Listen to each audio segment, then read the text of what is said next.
Blur, Out of Time, on XFM 104.9, Ricky Gervais, with me, Steve Merchant, Karl Pilkington. Yeah. Steve's a bit quiet, he's got a bit of a sore throat. Oh, a bit of a sore throat. Murder. All week, it's been murder, Rick. We couldn't work all this week I've been because off sick. Steve's been in Bristol. Karl, you're not impressed? It's just, I don't understand why having a sore throat sort of... Oh, he's done you. Right, what if the sore throat was so painful, it was like you've got broken glass and razor blades in your throat? You can hear now that I'm not even speaking from down in the throat, I'm speaking from the very top of it like that, so it sounds a bit weird. But you're right. What? Your hands are all right, aren't they? Yeah, but we talk when we're writing, don't we? I can barely talk. It was agony. I couldn't sleep because it was so painful. Even when I was just lying there, motionless, it was hurting. I just was surprised because I got back off holiday and called Ricky and said, all right, is Steve all right? And he said, he's had to go back home or something, and he's stayed there because he's got a sore throat. Yeah. I didn't understand why you can't, just go home. I mean, how old are you? What? I don't understand why you got to be at your mum and dad's when you're feeling ill. I happened to be at my mum and dad's, now I'm talking like you, when this sore throat really kicked in. So I thought I might as well stay and get a bit of the creature comforts of home. Do you know what I pictured though when he told me? See, my parents aren't like yours, Karl. Your father would have popped down to the phone box and maybe looked to see if there were any kind of throat lozenges. Strepsils. Yeah. Whereas my mum phones at the doctor first thing she can. I'm straight down there with my dad. They're snapping into action. They're trying to sort me out. It's a bit like that Ronnie Corbett, isn't it? Sorry. That sorry thing. You're right, Karl. Yes, you're absolutely right. It's just like that. Oh, No, dear. it's just because You just went on holiday with your parents. Well, not with mine. No, with right. Suzanne's, and it won't be happening again. So Well, we'll have more about that a little bit later. Well, luckily we came in a few times, didn't we? We've been here since about 11:30, haven't we? Yeah, sorting stuff out. Doing a show. What, have you been squeezing his head, or? No, that's strictly between the hours of 1 and 3. We established that, and I've kept the rules, haven't I? I did practice the grip in the week, didn't I? Yeah, just to see what method he was going to use today. Yeah. I came in. I did my back on Tuesday. I was sparring, and I pulled my back, and I was in agony, and I had to get an emergency chiropractor out and sort it out. And I was on painkillers, and I couldn't walk the next day. But I still came in and did a voiceover that was booked at 4:30, didn't I? I got Johnny to walk me in because I couldn't sit down, so I couldn't take a cab. But I could be upright, and I had to got him to walk me in because I was scared someone was going to bump into me. And I did the voiceover. That's still the case, isn't it? Yeah, but right, I got back off holiday on the Tuesday, right? First day back was going to be on the Wednesday, right? So I thought, well, I'll take it easy because you do that, don't you, when you've been on holiday? The first day you just want to sort of... I don't. I'm straight back into it. Well, yeah, but it's nice too. Do you know what I mean? Yeah. Just sort of look at your emails, go through all them, work out what people need and stuff. Sure. Doss around, yeah, sure. So I thought I'll take it easy. As soon as I got in, I was told that Ricky had been booked in to do a voiceover. And I thought, can't handle that. Do you know what I mean? On the first day, him coming in annoying me, probably trying to get a week's worth of head squeezing in. So I called him up and he said, I might not come in because I've got a bad back. I thought, well, that's all right. Then you just turned up, didn't you? He said, I managed to get in a cab. Yeah, Johnny walked me in, and that's what, yeah. And he did the stuff, which I haven't got it here at the moment, but I'll find it on the system and I'll play you what he did. That he's been paid to do as well. It's all right. Yeah, Well, it's not all right. I had to pretend it was all right when I played it to all my bosses to try and look, let's play that a little bit later. But now, as we're all back together, Steve, would you say the boys are back in town? Yeah, brilliant.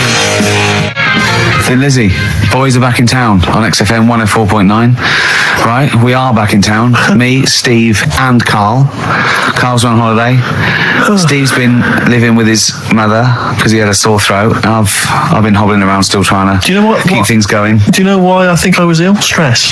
I genuinely think it was stress. I think I'm analysing it. What do you think of that, Karl? But I'll tell you what it is. Look, think about it though. We live in London. We got the war, the threat of terrorist activity. That's where I live. I'm all right. Next one. We got SARS. One.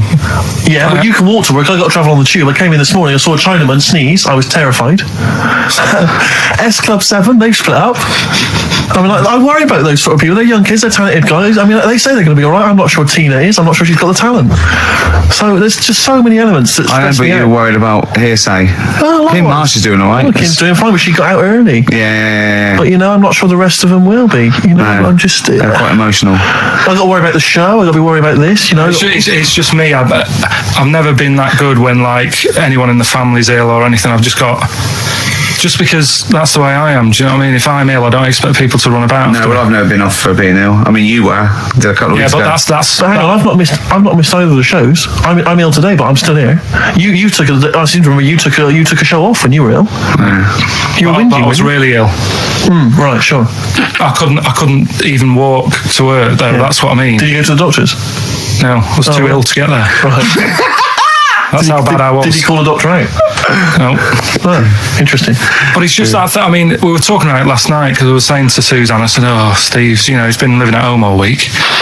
She said, oh, is he really ill? He talks right behind your back as well. Thanks. And she said, what's up with him? I'm a lingering geek. And I said, oh, he's got a sore throat or something. She went, sore throat? Oh. So she said, well, you don't know how serious it is. Don't be offhand with him tomorrow because, if he's coming in and he's still not right. Because she always sticks up for you. Yeah. Right. And she said, anyway, got some sense. She said, and anyway, you're no good when people are ill. I said, hang on, what are you talking about? So apparently, when we first sort of started going out, the first time she was ill, she kind of thought she saw the real me because she was ill in bed and that. And I was saying, "Oh, get up!" And, of course, you can drink alcohol with these. And I just was like, you make yourself feel worse if you lie in bed. I said, "Come on, we need to go shopping."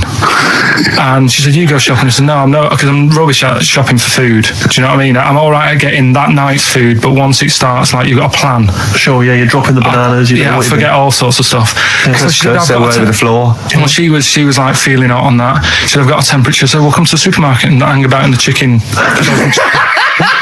Frozen chicken section, cool yourself down. Yeah, sure. And it made her worse. So now she was like, "Do you remember that?" And I was kind of like, yeah. Who's that hot woman sitting in the chicken fillets? Yeah. That's Carl's girlfriend. Yeah. She's obviously ill again. Even when I was younger, do you know when I told you that I was picked at school to give old people biscuits? Right, yes. Because you had nice hands, Because they had nice nails, right? Yeah. And then because I went down a storm like that. Went down a storm like that? He said, "Bravo! Getting back with the Garibaldi's the best I've ever had. Bravo!" What do you mean you went down a storm? Because I'm into biscuits, so you knew your stuff. I was talking to him about I'm into biscuits. Right, so did you make sure that they finished the first layer before you dipped into the second layer? No, there's no rules like that. Just no rules. What do you want? What do you want? What do you fancy? Yeah. So then, because I was good at that, we were going to like an old people's home where they're a bit iller, rather than just being old. They were like ill. Yeah. And I said, no, not doing that. Not going there because they're old people. Yeah. They don't want biscuits. Well, yeah, that's they're too old to eat. So So did you have to dunk them in tea before you fed them to them? No, it was just like. Did you feed them like? Did you have to chew their food, then stick it down their throat with your face, like a little bird? Yeah, yeah. A little trolley, right? A lad who I didn't really get on with. He had good nails as well, so he was serving the tea. Yeah. And I just had a chat and said, "Oh, do you want a biscuit with that? Yeah. What about this one? Do you like bourbons?" Yeah. Oh, you really did the whole. Yeah. Oh, right. So you weren't just. It wasn't like their choice. You offered a selection. Well, I sort of sold them because the thing is, there's only so many, so you've got to handle the situation well. Sure. You don't want too many in one type, so it's like, well, you've had a bourbon. Yeah.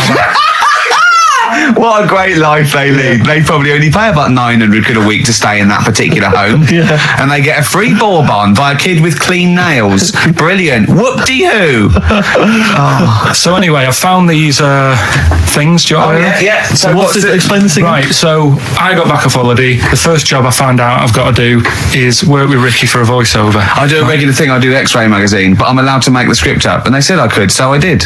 Right, so imagine this. Well, I know you, Rick, and I know you like to put a lot of work into these things. Yeah. You want to do a good job. So he rolls up, he says, "Let's do it then." He said, "What's in the magazine?" I said, "Well, here's a selection of stuff. This is what you've got to sell." He said, "Leave it with me." He goes into the little booth, and the first one he comes up with is this little advert for it, right? X-Ray magazine. It's out now. It's £3.50 May edition. Music of Tomorrow. Dandy Warhol's picture, and there's a free CD with it all the Placebo and the Donners and Smog and Nightmares on Wax and Alpine All Stars. Only £3.50. It's out now. Buy it, innit? Have you got a sore throat there? Well, that's all right, isn't it? And he was going, you can't. I said, we are doing that. I've done one. That is it. That's it. So I persuaded him. He went, right, okay, we can possibly put that on XFM, right? I'll have to see, right? And so I wouldn't do it again. And he went, but you need one for Capital. He said, Right. Capital will know what I went, right, I'll do one more for Capital. Right. Because all the stations advertise the XFM magazine, right? So this is the one that you thought would be all right for them. Ooh, hello, you loonies in Radioland. Dr. Frog here to tell you about the new edition of X-Ray magazine. It's out now and it's only £3.50. You've not heard of it? It's a great music magazine. And you get a free CD featuring bands like Placebo, They Wear Makeup, but leave them alone, Gold Chain, Smog, OK Go, The Donners, and all great bands that you'll love to. Froggy here, hello. Bye. Ribbit, Froggy says bye it. Oh, well. So then he says, that's it. You've had your money's Is worth. Dr. Frog still on there? He's still on classic. I said, that isn't going to go out. You're not going to be happy with that. He said, you've had your money's worth. I'm going. Yeah. So I'm left with that. I then have to get the bosses in. And because I've let him go, in a way, it's my responsibility. Yeah. So I've obviously thought I've got what I need. I had to play them to the MD. What did he say? And justify. Well, I was sort of thinking if I laugh, he might go, well, I don't get it, but he finds it funny. Oh, brilliant. Well done. So I was laughing. He was sort of thinking, Excellent. is that it? Brilliant. When do they go out then? I think one of them's going out at the moment. Excellent. I think the first one's going out. Brilliant. Well, let's play a great track then. Is it Dr. Frog? I'd like to see Dr. Frog feature maybe on our show more often. Okay. Oh, I've got some new comedy characters. I can't believe we're You know, I love the work of comedy greats like Chris Moyles and Noel Edmonds. I've got some really funny comic characters that'll be popping in and out of the studio. Save them. I'm Okay. excited. Badly Drawn Boy. All possibilities on XFM 104.9. I'm Ricky Gervais, with me Steve Merchant and Karl Pilkington, and a few new characters. Oh, Steve. I can't believe As I that. said, I know you love Moyles and his sort of wacky stuff, and Chris Moyles, one of the greats, one of the and greats. Edmonds, and just all Oh, no, well, I'm going to go along the same sort of vein. I've got a couple of. Can I do a little? Can I show you? I'm one? excited. Okay. Well, it always starts with a sort of doorbell.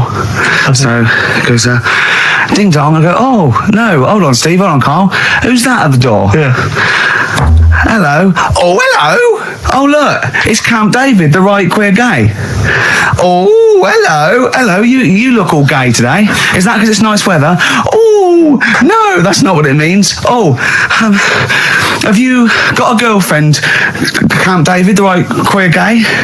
No, but I've got a boyfriend. Oh, bye. Right. Oh, Ding dong. Oh, it's another one. Hang on. Another comment. Hello. Oh, look. It's Holy Fuck, the little funny Chinese fella. Wait, that's his name, That's Carl. his name, Carl. Carl. Hello, Holy Fuck. Harold. Right? Yeah. That's So, fine. Mr. Fuck, you can call me Holy if you want. No, I prefer to call you Fuck. Yeah. Right? You're right. Nothing wrong with this so far. No. Have you got a girlfriend, Mr. Fuck? Achoo. Oh, you haven't got that SARS, have you? Yeah. Top No, that's my girlfriend's name. See? Oh, Yeah. clever. Oh, just before you go, Mr. Fuck, I've got two things here. I've got a nice trilby hat that you could wear, Yeah. or I've got a little lampshade. Right. Right. Which one do you want to put on your head and Yes. walk around? I presume the trilby. No, but it's not. No. Yeah. Lampshade. Lampshade, of course. Bye. See ya. See you later. Yeah. I thought they were genius. Can I be honest? I'll be honest. I thought they were brilliant. I thought they were. You didn't steal them off Chris. No. Moyles, did you? 'Cause No. They're original. They're original Sometimes characters. Chris Moyles has done stuff as good as that. I know, I know, but no, these are all mine. So there you go. We'll be hearing more from Camp David, the right queer gay, and Holy other Fuck, one. the funny The little other Chinaman. What? All right, Carl. Yeah, is that your sort of humour? It might not be your sort of humour. You just should have run it past me before you did it. What one were you worried about in particular? The not Camp David. Well, say his name. No. Say his name. Which one? Well, I don't know which one you mean. The Chinese fella. I forget who that was. What was his name? I can't remember. Well, if you can't remember, it can't be that good, so we'll leave it. We won't do it again. Right? I'll tell you what I've got, Steve. Oh, what? I'll tell you what I'm thinking. Go on. Right. Do you know, like, TV programmes sort of get rested in the winter? Ding dong. Oh, no. Hang on, who's this? Oh, Go on. hello again. Not now, Mr. Fuck. We're talking. Bye. Is that Holy Fook again? Yeah. Thank God. Look at God's face. Right, okay, that's it now. I'm not answering the door anymore. Right, okay, go on. Right. Yeah. Ding dong, ding dong, ding No. dong, ding dong. He's trying to get in. Don't be impolite, Rick. Come on, Rick. He wants to come in. No, it's too late. It's too late. He's gone away now. Go on. Right. Anyway, what I'm Nice thinking is Rockbusters coming back for a bit. What? What are you talking about? He likes my idea. He likes my characters. He doesn't like that idea. If I Come on, Carl. no, I was going to say if I came up with With what? Name it. with that Chinese fella What was his name for a again? I keep sketch, forgetting. you wouldn't have liked it. Let's do Rockbusters and see how it goes. I know you weren't a fan of it, but Hang on. Yeah, I but thought- to be honest, Carl, he dissed cheap as chimps, and we know that's a brilliant idea. Hang on, sorry. We all agreed that Rockbusters was a piece of old toss. no, I didn't. I said it needed And that's why resting. we stopped doing it. I said it needed resting for a bit. I don't remember that conversation. What do you mean it needed resting? We abandoned it because it was appalling. You it started off as a nice idea, but you just gone crazy. None of it made any Let's play a sense. record and come back to this, shall we? What do you want to play? Bit of sugar. Oh. Yeah. Brilliant. That cheer us all I up. don't know why you were thinking of bringing this back. I'm genuinely worried about this. Well, Is that the doorbell? I would be lying, Rick, if I told you that didn't feature in my list of the best singles ever. That's lovely. It's a If I can't change your mind, Sugar. great pop tune. Brilliant, absolutely brilliant. I think Carl's worried about one of the names of my characters, so I'm changing the gay fella's name to David Gray, the bent pianist.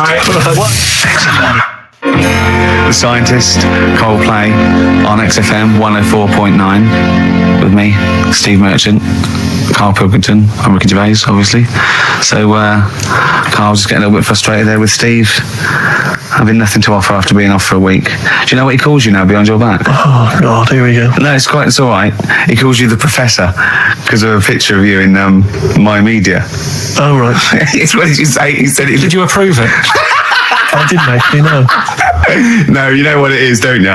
It's, you know, when you take it from an angle, it sort of distorts one side, and they've taken a picture from a bigger picture, I think, and so it's, do you know what I mean, like he's looking in a kettle, and he went, what's going on there? He said he looks like one of those professors of BBC Two schools programmes. Well, I take that as a compliment, considering what I call you behind your back. And I tell you now, ain't the Professor. Although Carl's looking pretty good at the moment, aren't you? I'm surprised. Can I just say, I'm surprised that you got chosen for having clean nails at school to serve the biscuits. Because I always imagine you, when I look at you, I see you as a child. I see you as a grubby little child who's always out in the street I getting think dirty. Carl is quite hygienic because he's always got a nice little. Nowadays I do. Yeah, nice but little top on. not the boyhood Carl. I always imagine you being quite neglected. No, my clothes weren't always the best, and they were a bit warm, but they were always clean. Yeah. Is I this a always country imagine that song your coming house- on? Are you Dolly Parton? I always imagine your house as having, and actually to be fair, I imagine your house has been very much the same, always stinking of chip fat. Yeah, also, my mum was always cleaning, so again, it was always sort of like clean. It was just, Yeah. it smelled And of, cigarette smoke, maybe? yes, it smelled of Dettol, pets, yeah, and cigarette smoke, yeah, and Such chip a fat. working class And smell, chip that. fat, yeah. That's a real working class sort of smell and look and stench. Yeah. Are you talking about me now? Yeah. Right, I mean, yeah. the interesting thing is that Carl's cleaned up his house. I clean. I have 2 baths. No, I know you are obsessed. It's I love It's just being really bad of me. I was in Waitrose earlier buying a sandwich. I got a bit of money now, Carl. I like to splash out on a sandwich. I like £2.50. You ever seen any of it? Benji's shop. He does go to Benji's. I'll tell you what. I love Benji's. We go for lunch, right? And if he looks in the restaurant and it's sort of like $6.50, he goes, Rick, I'm not made of money. Yeah. He is. We have to go to Benji's. He gets 2 sandwiches that have to fill him up, right? Because they're a quid Well, each or something. but I'm a big guy. I need a lot more food. I genuinely need more food than most people. I'm like a brontosaurus. It is. He's just grazing all day. So I can't afford to sort of splash out in Pret a Manger all the time with your fancy French sandwiches.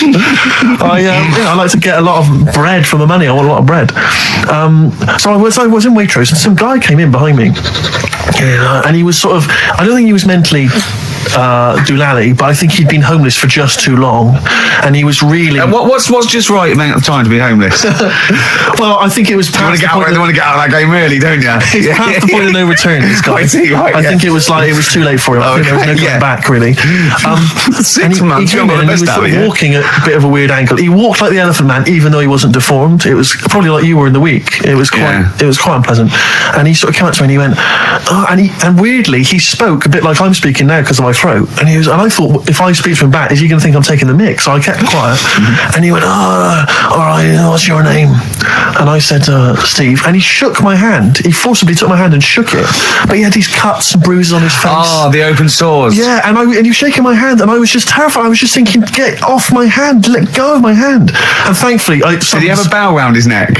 Well, he may as well have. I mean, seriously, and I caught the eye of a security guard. I didn't throw it out. I'm all heart. This man does not have the funds to be shopping here. Please have him removed. This is part of the John Lewis partnership.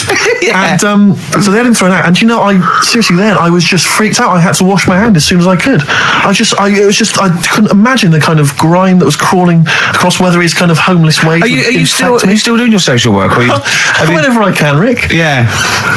At least he used to give it to old people biscuits. You'd have gone, I'm not going near them. Look at them gums. Wouldn't that have been grim? But would you have wanted that though? Old kind of homeless people touching you? Well, no, I'm not Jesus Christ. No, I know. It's not on my list. I was driving this down. What do I know? I need some batteries from a Walkman. I need to be touched by some old people. See you later. Cheers. I was watching. The one thing I did watch all week was Columbo, which seems to be on constantly. I was watching Columbo, and I know you're a fan of Columbo, Rick. One of my favourite programmes of all time. Right. I was like, do you not think it? All right. I just thought you were going to talk about it. Well, which one? They made about 90, and they're showing on about 4 channels in rotation. But it doesn't matter if I tell you who did it, because you'll find out in the first 5 minutes. Yeah, exactly. You find out in the first 2 minutes anyway. Let's be honest, if Robert Vaughan's the star, it's probably going to be him. Or Culp. Often Robert Culp. Yeah, sometimes Patrick McGowan. But do you not think that Columbo looks like he smells? Would you imagine he smells a bit? He's a brilliant detective. Well, he's got that dog and he smokes cigars, so I imagine he smells. He stinks. I reckon he doesn't clean his clothes enough. I think he has. I think he gets up and washes. But I think he's too absent-minded. I think he's too busy thinking on solving crimes and stuff. What do you think? Do you think his wife makes him clean his pants now and again? I think they're quite a bohemian couple. I'm not sure she's really interested in that. I think she's got her own mind. Maybe she's a painter or something. No, maybe she's losing it a bit, and he's a bit embarrassed by it. Yeah, that could be the truth. And she's probably incontinent. So while she's ironing his trousers, she just all over them, and he goes, "Oh God, she's shatting my pants again. I gotta wet it up." Yeah. So that's what. Oh, ding dong! Who's that? This? Oh, hello. Oh, look, it's David Gray, the bent piano player. Oh, all right. I thought it was going to be Columbo. That would enjoy. Ding dong. My wife loves you. Hello. Oh, I don't believe it. Look who's turned up, Carl. Do you want to do Rockbusters, Steve, now? Can we listen, with the whole Rockbusters thing, I don't want to be responsible for bringing it back. So I think we should put it to the vote. You should email in. We'll give people 5 minutes to email in. I'll take a straw poll. Do you want to see the return of Rockbusters or not? We're leaving it to you, the audience, to decide. Okay, Steve, I guarantee it's going to be a landslide. They are all going to want it. But why have we ever trusted our listener? We know what they're like. You've just described some of them with a bloke in Waitrose and Columbo's wife shitting herself. So that's the sort of people that, you know what I mean? Yeah. It was weird because the Waitrose guy did ask for my autograph before he was hauled away. So maybe he is a listener. But all I'm saying is maybe the posters have drawn in some fresh blood. There's some people who've maybe not heard Rockbusters before. They're the ones who probably vote for it. Anyone else who's heard it before, surely they're not going to see the return of that. No one wants to see the return of that. What's the number? No, let's email only. We don't want to speak to these freaks. Ricky.Gervais at XFM. I know the fact we don't want to speak to these freaks. We work with one of them. God. Yeah. If you want to see the return of Rockbusters, vote yes. If not, no. Tone it down a bit. Let's not do 3. No, it's got to be 3, otherwise it's too easy. Ricky.Gervais at XFM.co.uk. Just choose the best one. Right. The Seeker from The Who. Brilliant. Classic rock. On XFM 104.9, I'm Ricky Gervais, with me Steve Merchant, Karl Pilkington. All right, well, unsurprisingly, the overwhelming consensus is that people would like to hear the return of Rockbusters. I should, however, point out just some of the no responses. Let me see what we've got Is here. Dickie Anderson called in yet? Sadly, nothing from Dickers. I think I might make him one of my hilarious sort of comedy characters. What do you think he would sound like? What would he sound like? Sort of probably like that, I think. Ding dong. Hello. Hey, it's Dickie Anderson. I can't believe it. Your show's rubbish. Something like that? I mean, I think you should work on them perhaps before You're saying there's not a lot of substance these I'm guys? just saying that, once the novelty of the doorbell has worn off. I don't think you understand comedy on radio, I'm not Steve, sure I do, to be but, honest. Listen to Noel Evans, listen to Moyles. You'll see you don't need to riff with it. It's just, you just do the doorbell and just say they're here. Right. That's all you need to do. Sure. So that's the main thing. Well, so we've had a couple I'm of thinking of some responses. more characters as well. We'll keep working on those. Yeah. Marcus has emailed. He says no to Rockbusters. He hasn't heard it, but it sounds rubbish. Believe me, you couldn't be more right. Well, does The Office sound good as a title? Right. This is someone else. Don't bring back Rockbusters. Please, can we have more Holy Fook? You're not pronouncing it right, I Steve. know. I was just a bit edgy there. At least Holy Fuck, the little Chinese fella. Holy Fuck, the little funny Chinese fella. No, okay, all right. Well, otherwise, Carl, other than those few negative ones, those people want to see the return of Rockbusters. So, do I Go on then. tell people what the prizes Let's are? go. Let's do it. Yeah. Are these the prizes? Yeah, they're the prizes. All right, let me have a look. We've got the new album from Goldfrapp. What's this one here? Oh, I've no idea. The Yardbirds. A new album from the Yardbirds. On VHS, Coogan's Run, the show where different characters make an appearance each week, including, I think, Pauline and Paul Calf.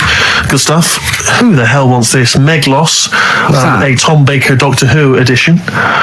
And the only decent thing really in the collection, other than Coogan's Run, is the X-List, the double CD featuring lots of current indie favourites. So not a bad little selection there, Carl. Yeah, well, if you are new and you haven't heard it before, I sort of give a cryptic clue and then some initials. I'd say it isn't cryptic. It's like, what am I thinking that might or might not be the initials that I'm going to say. That's how you got to think, really. Yeah. But go on. Do you want to remind them of any that spring to mind? Just as a Exploding Pet was Atomic Kitten. Doesn't really work. What I else? fell down in a puddle in Texas. I got my legs wet. Knelt down in the puddle, got my legs wet. Wet Knee Houston doesn't work either. Whitney Houston. Jamaican swinging a fish round. D-trout spinners doesn't work in the slightest. Doesn't work in the slightest. That's how they work. So there's three of them. You email in. So here we go then. Number one, the gingerbread man has only got one leg. Right? The gingerbread man has only got one leg. Got the it. initials there, LB. LB, right? Okay. Second one. These people from the East Midlands swear a lot. All right? These people from the East Midlands swear a lot. These people from the East Midlands swear a lot. The initials TTD. Right? And the third one, have a holiday in Italy. So you've done three then? TB is the initials on that one. So quickly again, the first one, gingerbread man's only Yeah, I've got that one as well. I've got that one. I got two. These people from the East Midlands swear a lot, TTD. And the third one, have a holiday in Italy, TB. Email in with what the songs are and you win that stuff. ricky.gervais@xfm.co.uk. Hang on, it's not the songs, it's the artists, isn't it? Yeah, just Oh yeah, like he said that. Yeah. Okay, fine. Email only, please. ricky.gervais@xfm.co.uk. so we got that going. Yeah, looking forward to the answers on that. Bit of feeder would be good, wouldn't it? All right. I love it. Forget about tomorrow. Feeder on XFM 104.9.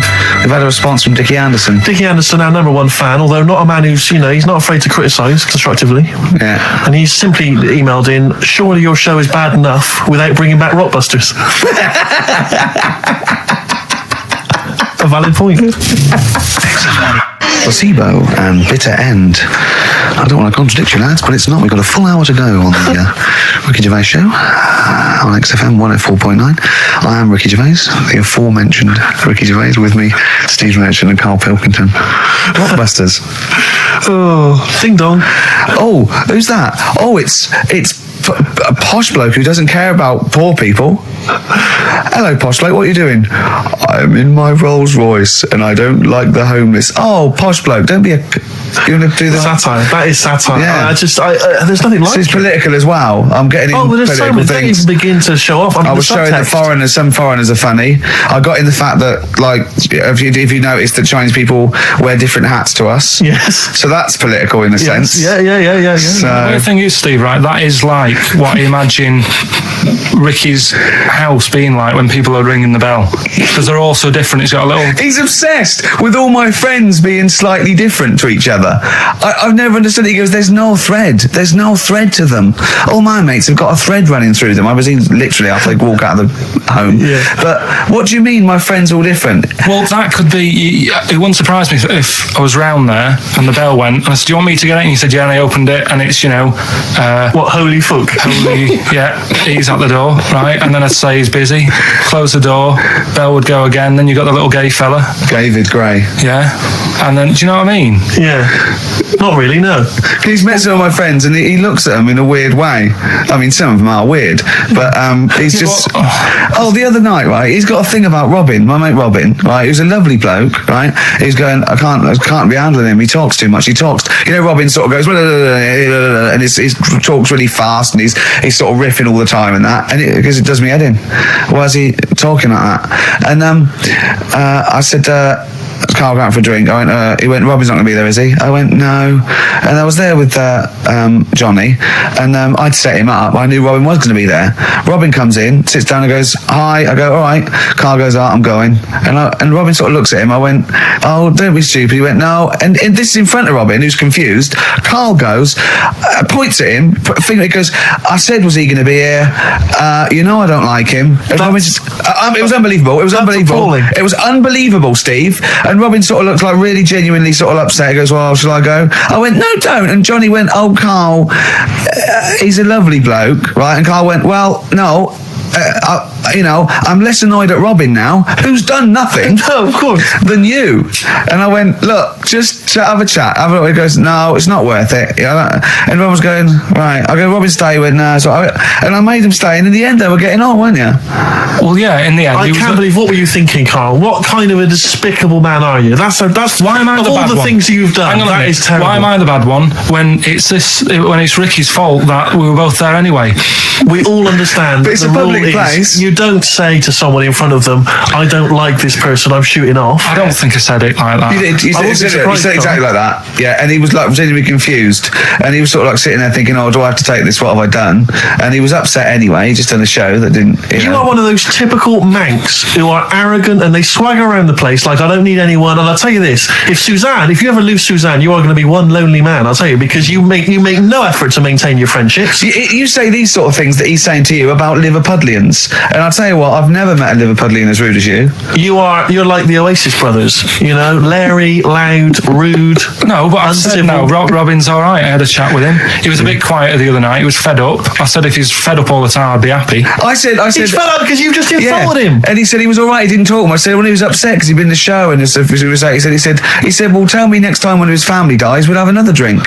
I don't know what you're like, Carl. I don't know what you're like, mate. You are I just think you're. The more I get to know you, You're the more not a I good hate mate you. with him. You would like taking the fun out of his little thumbs that he's got.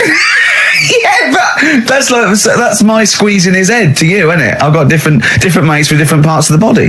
Yeah. I like to squeeze your head. I like to look at his thumbs and that. It's weird, because I was thinking of doing a bit of educating Ricky. Yeah. Right, I'm always looking for stuff, learning stuff as well as doing the other job and that. Yeah. And when we went out with Robin, and What does this mean to anyone? Yeah. I was just having a conversation about people they don't know. Go on. well, it's enough, innit? His name's Robin. He's got really small thumbs. Right? He looks a bit like Millhouse, doesn't he? That sums it up. He's like Elephant Man. You know what you're getting there, right? Robin, he's got little thumbs, right? So I wonder if he's listening. I wanted to do some research, and I thought, I wonder if there's anything on small thumbs, right?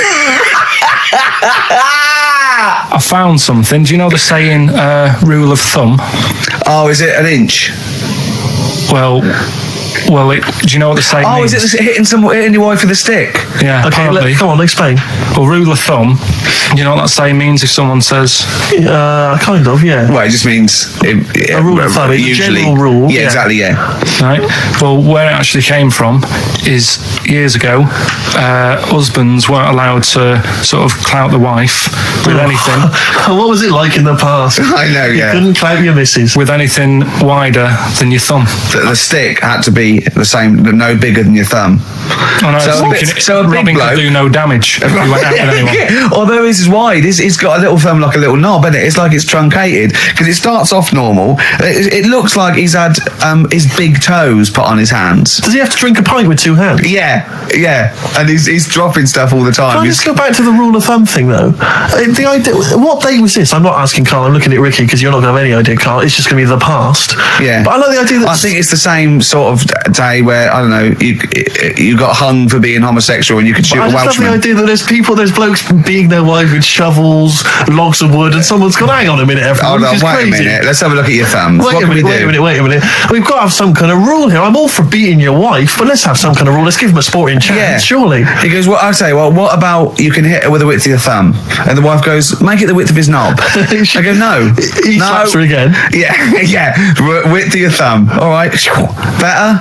Yeah. It's like I always remember seeing in the swimming baths, there used to be those signs that would say no running, no jumping. Yeah.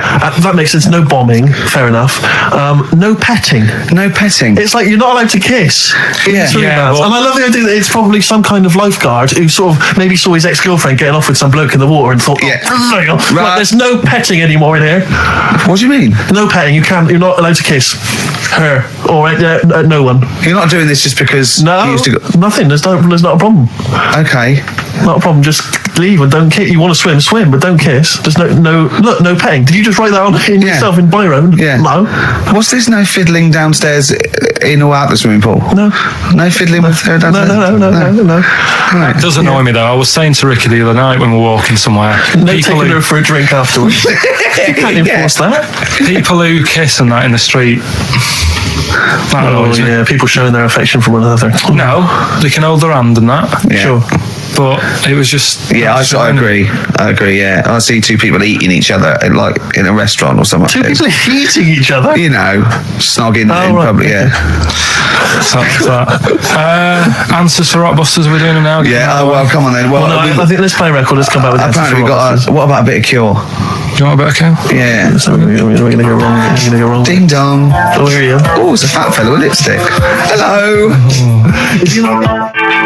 A Forest, The Cure, XFM 104.9. Good track, isn't it?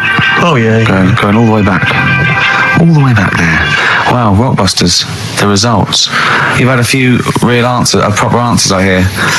So either I'm wrong or people do think like you. I've got two of them. What are the clues again? Right, first one was the gingerbread man has only got one leg. I got that. That was LB, Limp Biscuit. right? Yeah, the that third one, I think you worked out. Yeah. Have a holiday in Italy. Chewing Breaks. TB, chewing breaks. Yeah, this is the one I can't get. If there's a reason why I can't get this, we're not doing Rockbusters. Can I give the answer to this one? Yeah. What's the clue? The clue, these people from the East Midlands swear a lot. Yeah. TTB. TTB. The answer. TTB. Yeah, go on. Give the clue again. These people from the East Midlands swear a lot. Tourette's Trent D'Arby. Right, you're never doing Rockbusters again. Tourette's Trent D'Arby. Right, you're not doing it. You've blown it. You see, you sneak that one in. Yeah, but I always like to sort of give two that, are fairly easy, and then you sort of work out the men from the boys then, don't you?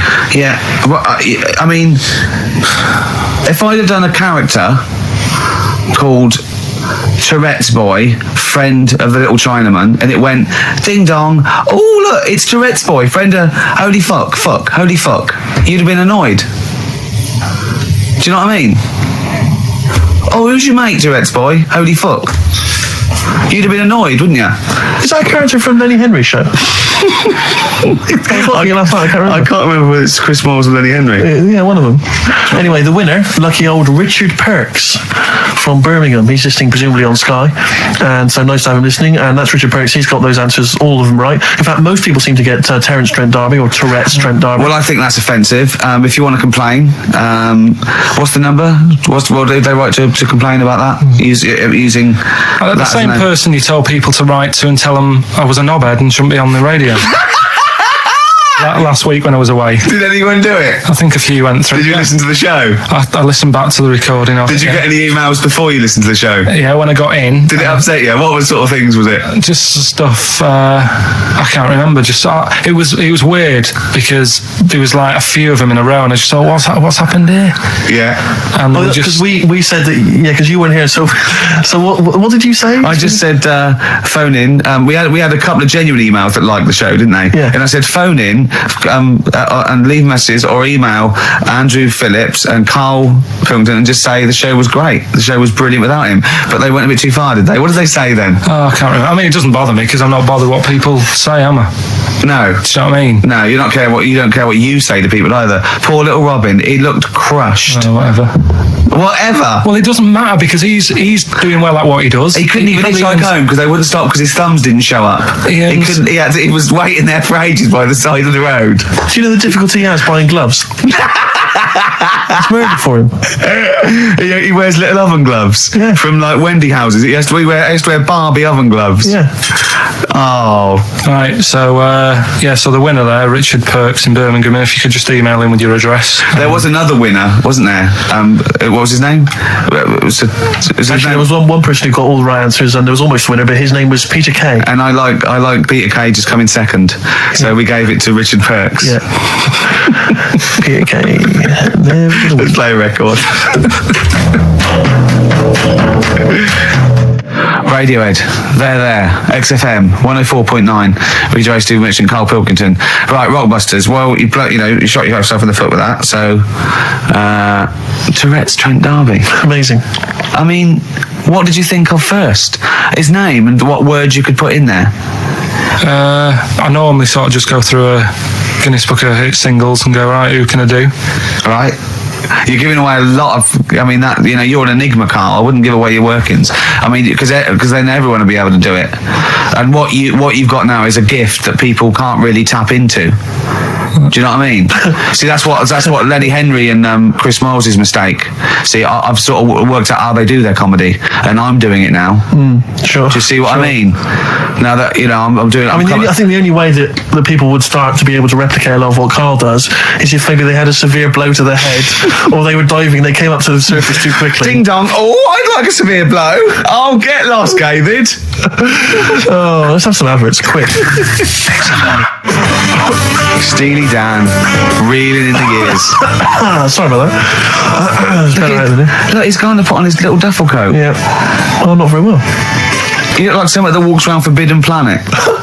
Don't say that. That's the ultimate insult. You can say I look like something that you'd buy in Forbidden Planet, but not someone that goes shopping in there. Please. The Professor. Oh, the Professor. Oh, brilliant. Oh, talking about weird-looking heads and stuff. Go on. We're doing that cartoon on the internet at the moment. That little cartoon I did of Karl, and the bid's up to. Hang on, sorry, that doesn't make any sense to people that don't know what you're talking about. Oh, I did a little cartoon of Karl, and because he doesn't like his picture in the paper, when people request a picture of us, he started sending that off, and it's in Heat, and it's going to be in Jack, and they put it on the internet, and they're bidding for it, aren't they? Yeah, it's at 200 quid. That's ridiculous, isn't crazy. it? That's so crazy. what I thought was, we've got to frame it, Karl. We've got to put the copy of Heat in or something. You'll have to the winning show, the show that they win on. You'll have to do a copy of that. So you know what I mean? They get something for their money. I think I'm mildly embarrassed. So it's for good cause and everything. But didn't someone say 250 if they can come in and watch the show? Yeah. We can't do that. We don't allow people. But what I thought was, what about the winner gets to come in and squeeze your head? So they get in for just 2 minutes. We present them with it. Yeah. No. What do you mean no? I'm not having strangers coming in squeezing my head. What? You mean it's for charity? It's for charity, Karl. Come on, mate. What are you like? I don't care. I'm not doing that. I think even an ill person would say, no, it's all right. I'm not that ill. What do you mean? You don't have to have your head squoze. Squoze. Squoze. You don't have to have your head squirrels. All right, let's move on. So how will they pick then? How will they know they've won? xfm.co.uk/Ricky. You can see the picture on there. If you're interested, if you think it's worth more than 200 and you've got some money, then you send an email in saying I'll give you, 220 quid or something. But are you not going to let them squeeze your head? So we get someone here, the art department here. We'll frame it up. I'll put a little note of like authenticity. Yeah, brilliant. A picture of us. Can I have a real picture of you? A little Imagine behind the David scenes. Dickinson examining that in a couple of years' time. This is as cheap as chips. Yeah. You can sue him then because he ripped off your phrase a little bit, didn't he? You've been done here, mate. You have more money than sense. 220 I'll quid. tell you what. Have we got monkey news today? We might not get to it, mate. We are running out of time. No, we're doing it. What do you mean we're doing it? The show isn't complete without it. I'd rather drop adverts and stuff. Well, I'd rather drop adverts. No, we're doing monkey news. Do you want it? Rick, my concern is that if you put Monkey News on the subs bench, it's going to be like David Beckham. Yeah. He's going to have his eye wandering to other radio stations. Yeah. And look what he's doing. Yeah, he might be leaving off to Real Madrid. I might take monkey news off the radio too or something. Yeah. Right? So don't believe in monkey news. I imagine if they're listening now, they're probably going to call you and go, Carl, were you serious about bringing monkey news to radio 2? Because the check's open. Well, do you want a bit now or what we're doing? No, I wanted you to tell Steve about your holiday because you told me in the week. Go on. Steve, I mean, bad idea. I had a feeling anyway about going away with like Suzanne's mum and dad because I've never been into sort of family holidays anyway, right? Even when you see it, whenever I've been on holiday and you see like families on planes and that, and they're all having a laugh and a joke, loving it, and then on the plane going back, you can see that they've gone off into groups, and like the dad isn't talking to the daughter and all that business. So I thought, asking for trouble, but I do everything once. Do you know what I mean? Boxing, dancing, going on holiday with parents and that. Yeah. Give it a go, see how it goes, right? So not your A levels, but fair enough. It started off. It started off bad, didn't it? Because last week I told you that our dad called us up and said, I want to take some tea bags with us to Madeira. Yeah. What's the best way of packing them? Yeah. Right. So I knew there was going to be problems like that because the thing with Suzanne's family, right? They like having a routine. They know what they're doing every day. They know what they're having for tea every day. It's the same thing every week and stuff like that. Yeah. So I thought this is going to be interesting. This because they can't do what they normally do. Sure. I love it. I love you treating it like an experiment. Yeah. Right. Just watching them all the time. So the first problem was they'd never flown before. So I was winding them up a bit. So, it's murder. It's really horrible. Plane goes all over the place. And Mum had done some research saying, well, I've been reading about it and She got a funny accent. more people, there's more chance of me being killed on a donkey than there is on a plane. So I upset her. I said, right, Especially when we if you get go to there, Spain. I said, when we get there, let's see if there's any donkeys on the beach. Yeah. Right? And she didn't like that. So what? To joke about you hoping she died? yeah. Oh, what's up with her? Right, so we get there, and they see the villa and that, they're quite happy with all that business, right, with all that stuff. And then as time went on, I was getting a bit sort of fed up with them being around us all the time because I think you should have your own time when you go on holiday with the family. You should say, right, you go off and do your thing, we'll do our thing, and we'll meet up later and talk about what we've been doing and stuff. Anyway, so it gets to like the Thursday. We've been away since Monday, right? And I said, right, we're going out tonight. So our mum says, yeah, we'll come with you. I said, no, it's just us. We're having a bit of time on our own, right? Is it true you said to her, you told me this, you said to her, you started to annoy me, I want some time on my own? Well, I told her at the start, I said, it's going to be interesting this, because people annoy me when they're around me a lot. Sure. So I wasn't nasty to her, I just was saying people, not her. Oh, right. Yeah. Do you know what I mean? I'm just saying, you're going to get on my nerves. So, you hailed a donkey for her. So, no, but seriously, right, with the flying, do you know those stockings that you can get because of deep vein thrombosis? Sure. She had them on in the cab. Brilliant. And it's only a 2-hour flight as well, so that was annoying me. Right, so anyway, it gets to this, the Thursday night when I'm going out with Suzanne, and mum's like sat on the sun lounger outside. So where are we going tonight? I said, no, like I said, it's just us. We're going out having a bit of time to ourselves. So I could see as the day was getting on, she was realising that she's got a night in with like her husband, right? Her face started to like look miserable. Sure. I thought, I'm loving this. So I said, right, I'm going in to go and have a shower, go and get ready for the tonight. It's going to be great. And wind them up, wind them up because they can't come, because he said they can't. Right, so I go upstairs, have a shower and that. I come down and a mum's smiling. Oh, hang on. So I'm thinking, hang on a minute, what's going on here? So I went to Suzanne. I said, why is your mum smiling? She's not coming. She said, no, but my dad said he'll take her out now. So in a way, she was happy because she got her own way, which had annoyed me. That annoyed you, sure, because you wanted you don't even want her husband taking her out. Well, it's just the fact she didn't want to go out. She was happy to stay in and have sausage, egg and chips that they'd found from some shop that sold English food. Right. So that's almost like what they do if they're at home. Sausage, egg and chips. So she was happy with that if we were staying in and having that. Well, because we were going out, she was fed up. Right.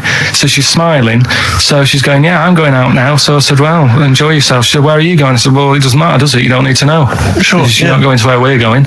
Oh, you just don't want us to be in the same restaurant. I said, yeah, that's right. I said, I want a night out on my own with Suzanne. It's our holiday as well. I don't know. You can talk to me about this. This is not even his own parents. This is someone else's parents. These are the parents of the woman he loves.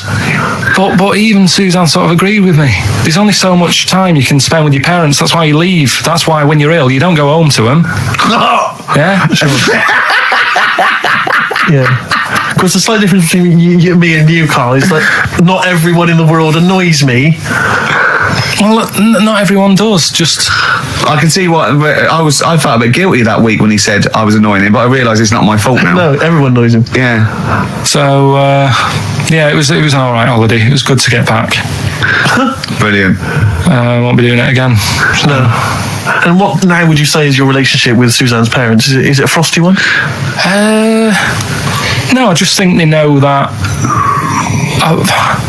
I don't like to put up with them for a long time. Yeah. I mean, when we were packing, a man was upset because like she really liked the place where we were staying, right? Because it was quite a big villa because there was a few of us. There was a brother as well with us, right? Yeah. So our mum said, I love it here. She said, I'm definitely going to book this place again. I said, it's a bit big for two of you, isn't it? Just being sarky, like we're definitely because I won't be coming again. You're like, I don't know what you're like, Karl. You're a monster. You're an absolute You're one of those people that goes, I says that speakers are fine, I says that, and gibbered what the wibble, and never the werewolf slept. You're like a middle-aged man. You're like an old man. You're like an old man, and you're what, 30? I'm just imagining you scraping along in clogs and a flat cap going, oh, that tree's got to come down. Yeah. Puncturing a kid's ball if he kicks it into your garden by mistake. Yeah. Refusing to give it back. Yeah, gather round. Yeah, there were once Chinese kid as airy as that cow, which is weird because there's not many Chinese people that are airy, but this one, I tell you, it were back in 1990. Grandad, are you eating a Twix? Well, that's you too, with or without you, but we've got to cut it a little bit short because we're actually running out of time. It's so jam-packed, this show. We've got monkey news on the bench. Carl just remembered, we've got Cheeky Freak of the Week to fit in. I don't know what to do. What's your Cheeky Freak of the Week, quickly? Just throw that away. Right, well, it's just like, we look at Cheeky Freaks. Is this show offensive in any way to some people, do you think? Ding dong. Got any buns? Oh, it's the Elephant Man. Go on. Right, well, it's a bit of a problem for you, this one, Steve, right? I'm looking forward to you. Remember the Cheeky Freak of the Week that we were talking about? That illness where people age quicker? The 5-year-old girl that was older than her mum, and he said to you, what, if you ran off like you wouldn't serve her fags and beer? And you went, no. You went, why not? And you went, because it's a 5-year-old. Yes. Right? You went, oh, she's got enough problems. Give her some fags. You remember that, don't you? Sure. Yeah, right. So another dilemma for you, right? Picture this. You're running a restaurant, right? Door goes, right? A few people. Most of them look normal. You notice the woman at the back, crawling on all fours. Top half is woman. right? This is real. This isn't like a comic or anything. This is on, Yeah, on the internet. I've seen it. They're called dog people, and their legs just come straight down. They're like little twin legs at the back, and so they walk on all fours because it's easier. Dog people, right? Yeah, not dog people. They're human beings with deformed back legs, so they walk. It's easier for them to get around like that because they can't stand up because they can't stabilise, and also it comes straight out of their hips. Right. So you're running a restaurant. It's a busy night. You haven't really got time for any hassle. She comes in. Would you serve her? The premise being what? That he doesn't serve dogs. Because the restaurants don't allow animals in. Right. So it's a dilemma. It's not a dilemma. She's not a dog. She's a human being. Yeah, I put a plate of meatballs on the floor, and she tucks in, and a little glass of, a little bowl of wine next to it. He turns around. There's the woman older than. Get away from that plan.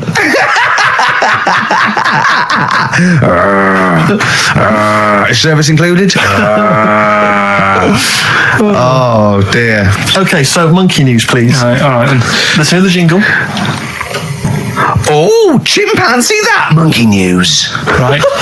Now, before and again. Go on.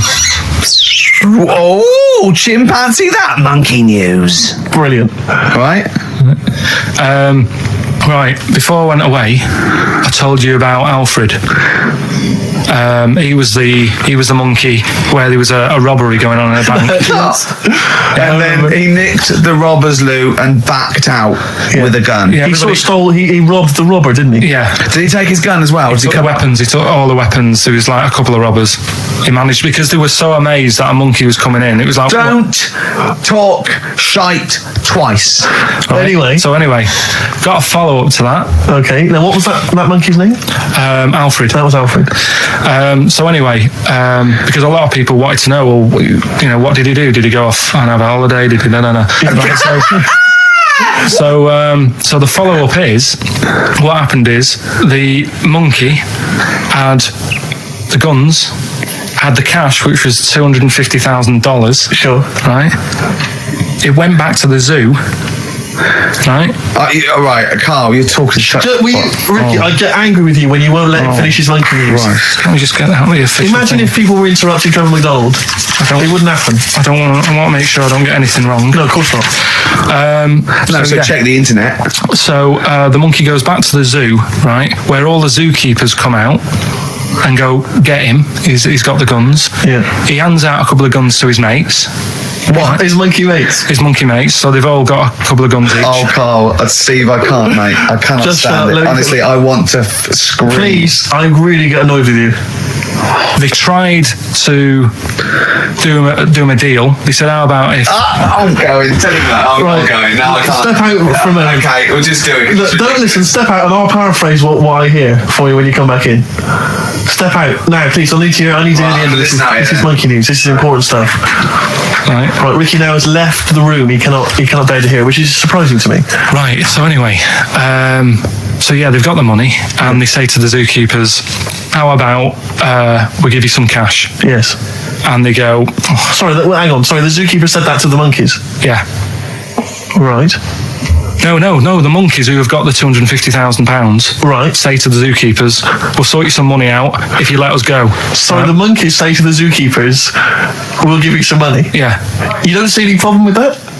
Right, listen. Okay. It's nearly finished. Right, I'm listening out there. This is ridiculous. Go. What do you mean the monkeys say? What do you mean the monkeys say to the zookeeper? They were probably holding the money out, like kind of going, look, we'll do your deal.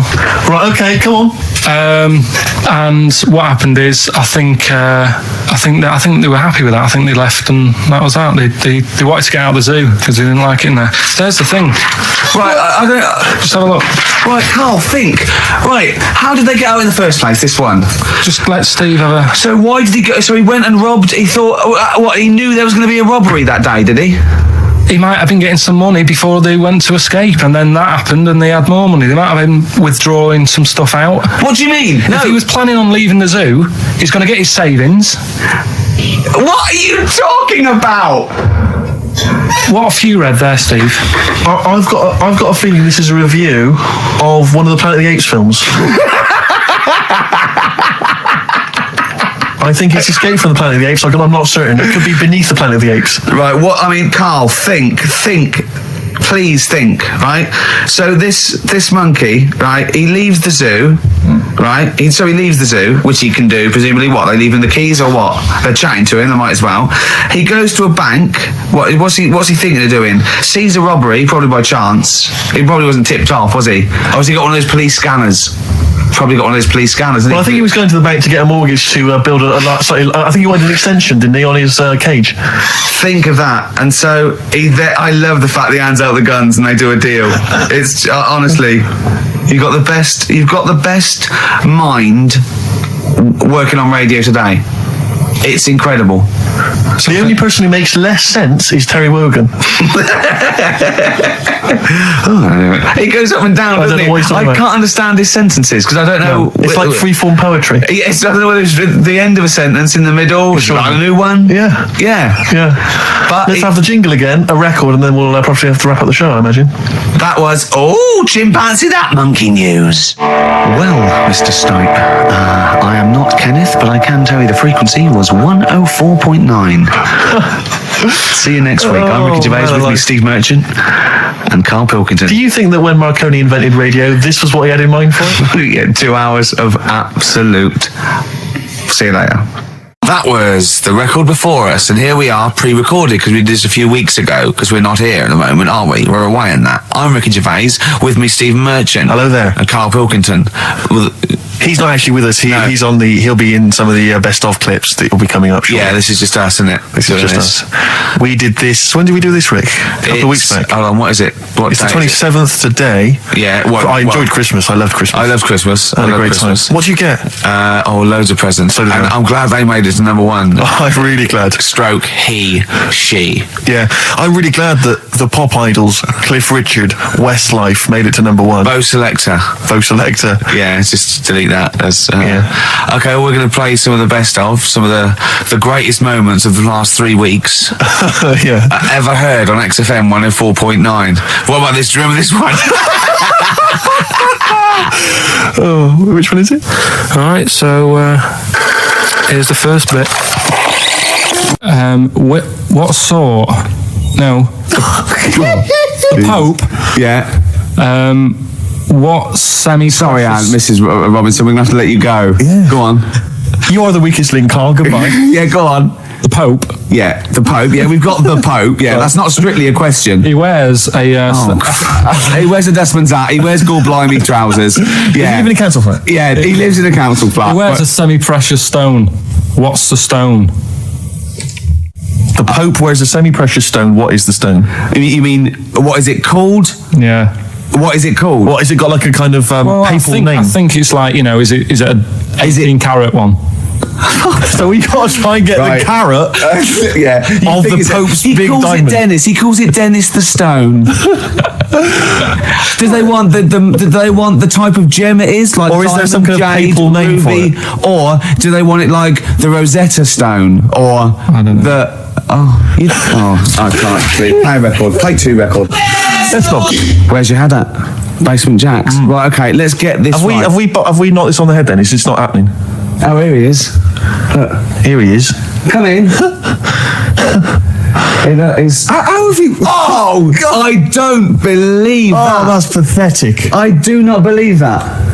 That's absolutely pathetic. Now, they won't believe this, will they? No. Right, if I say that Jonathan Ross just got his massive member out, and he is a big lad, come and sit down. I've got your tickets, Mr. Gervais. Thank you. What's going on here then? I mean, why are you dropping off tickets? Well, because, in the spirit of the Comedy Awards, we like to have the rising young stars of the British Comedy Awards. That's right, yeah, and that's me. Well, we couldn't find any this year, so we've asked Ricky whether he would sit in the rising young star seat, and I wanted to deliver the tickets personally, so there's no excuses if he doesn't turn up later. Yeah. I always suspected that you were sort of pretty well endowed. Yeah. And now we've seen, it's on webcam. That was just one of my cocks. That's the one you're wearing today. Didn't we? Don't say that. No, This is meant to be the happening young station. What's going on? No, you can't say stuff like that. You can't. Just careful what you say. Look after Julian Clary. Take his wilderness and he comes back in the person line. 10 years of the What happened wilderness. to you? That's Jesus you're thinking of, isn't it? Just because you're on everything at the moment. I walked in here and I came in here and I thought this is the young happening place, and what do I see in here? 3 old men sitting. What are you talking I'm only 28, 27. You all look, you're wrecked. You all look wrecked. Well, that's because we're always partying. I was looking for some youngsters. Where's the youngsters? I wanted to see some tight leather pants. I wanted to see some foxy chicks hanging on you every word. What is it? It's a bunch of old blokes and a bloke up there washing up in a sink. But look at him. He even dresses for radio. Look This at is him. ludicrous. It's amazing. Looks like, I love the fact you were on the phone to Gervais last night, weren't you? Asking his advice on clothes. Look at him. He's going for the man down the DSS. I like that look. That's a nice look. Have you got a single pair of trousers that aren't elasticated at the waist? They're maternity jeans. I know they've got a whole Frank panel that puts this The forward. thing is, what I do at the end of the week, I can pop these in the pan and I can make a nice soup with all the food that's encrusted in That's them. his years as a homeless coming to the fore there. Look at you, But one why- step away from Lawrence Llewellyn Bowen. I'd like to be that bit closer. But why are you dropping off tickets? Are you a little bit... Because I thought you were married and stuff. Why do you suddenly got this obsession with Gervais? Because I'm a bit rough, ain't I? yeah, it's like when you see Dale Winton out with those rough boys. I'd like to get one of them young. When a top celebrity in a lovely looking suit walks down the corridor with his penis out, Yes. I know that I'm still You attractive. know you've arrived. I was inaugurated in the same way. For me, it was Des O'Connor. It's like it's the passing on of the baton, if I may use that euphemism. and you've been battened. But it's fantastic. Well, it is a pleasure. I don't think I'm complacent just because I'm mixed with you. I still wake up and think, I don't believe it. I'm mates with Jono. Can I just point out one thing? I was listening to the show last week and I heard you, as always, revealing a little too much about yourself, if you don't mind me saying so. Steve tried. Not as much as you. No, but that was just for the benefit of the room. Yeah. And talking about when you used to occasionally urinate in the sink. Yeah. When you were around my house last time and I came in and you looked a bit shifty. No, please reassure me. It was more ownership. I was like, I went to my territory, and then other people that come in, I go, has Gervais been round here? It's like just marking my territory. Because my coffee the next morning had a hazelnut tang to it that I don't remember putting in. Can I just say something? Because I mean, I used to, mention to you, Gervais, when we first started getting involved in the business. Yeah. I should say, if there was one celebrity I'd like to be friends with, it's Jonathan Ross. Yeah. Lo and behold, Ricky's befriended Jonathan Ross. I'm nowhere to be seen.